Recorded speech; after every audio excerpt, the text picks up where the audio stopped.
Hi, I'm Dr. Melissa Coleman, a pediatric anesthesiologist from Hershey, Pennsylvania, and a trustee of the Wood Library Museum of Anesthesiology. I'm here today to speak to you about Dr. O'Dwyer and the intubation kit he developed in the 1880s to treat diphtheria.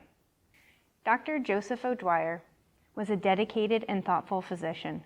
He began his medical career in the latter half of the 19th century, battling a cholera epidemic on Blackwell Island in New York City's East River. No stranger to mass contagion, he was well suited for the position of house physician at the New York Foundling Hospital several years later. At that time, diphtheria, which causes false membranes to form in the trachea and bronchial tree, was the scourge of institutions for children, and there was no effective medical treatment, which means that physicians saw very advanced disease process, and unfortunately, the victims of diphtheria generally died from dyspnea and suffocation.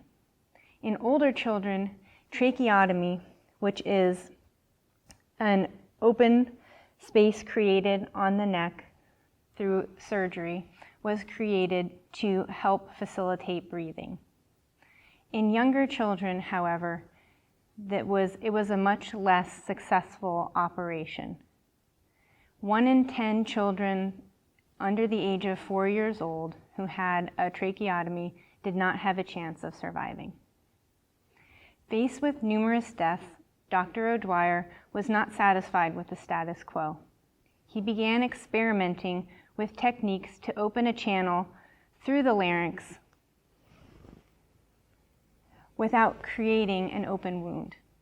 With the help of his colleagues at the Foundling Asylum, Dr. Northrup and Dr. Chadburn, Dr. O'Dwyer began what would become a 6-year journey of persistence through trial and error.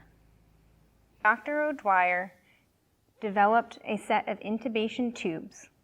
These were placed through the mouth and through the larynx and into the trachea. By placing these tubes, Dr. O'Dwyer was able to pierce through the false membranes that formed during a diphtheria infection. He worked meticulously to develop just the right size, shape, and length for all different age children. As you can see, they range from very small in diameter and length to a much larger intubation tube for an older child. He developed both an intubation device and an extraction device. So each individual intubation tube had its own obturator, which was placed through the intubation tube. That was then placed into the placement device. Now, having been bitten by children in the past, it did not take Dr. O'Dwyer long to add a mouth gag to his kit.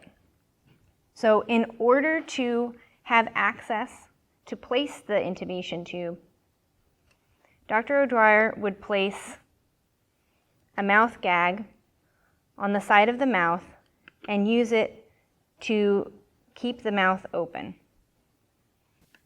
During placement of the tube, someone would sit the child on their lap and restrain their arms and keep the head still. After the mouth gag was placed, the device was placed parallel to their chest and entered through the mouth. Dr. O'Dwyer would stick his finger to the back of the throat and move the epiglottis anterior and out of the way. At that point, the intubation tube went along the back of the tongue and was placed through the larynx. He had a maneuver where you would release the tube from the obturator, and it would remain in the larynx, much like this.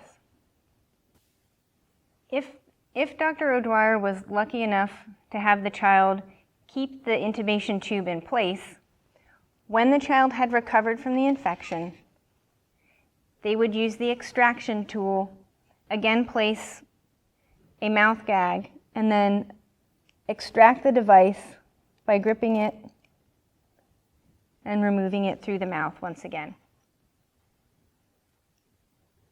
This entire set has gone through many different versions, and Dr. O'Dwyer paid meticulous attention to the design of the tube.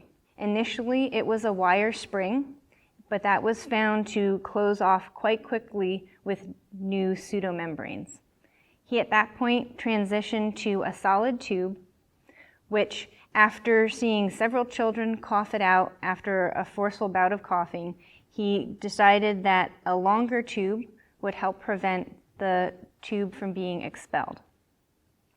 Additionally, they struggled with ulceration of the epiglottis and made many modifications of the top of the tube. It was eventually created to have a much smaller cuff at the top where the epiglottis could more naturally rest upon the device.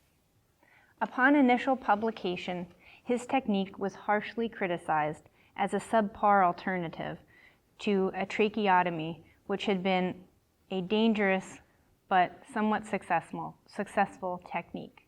O'Dwyer adopted an effective stance in response to the criticism of the medical community.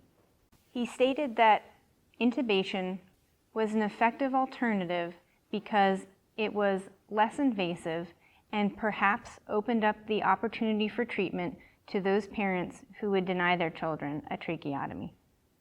Dr. Dwyer had a sensitive nature, but persevered through the staunch opposition from the tracheotomists. With constant and meticulous improvement of his device, his idea was eventually accepted by the medical community, and in a reversal of opinion, he was suddenly hailed a genius as an inventor, and his kit was noted to be the most conspicuous and real contribution to medical progress within the last 50 years.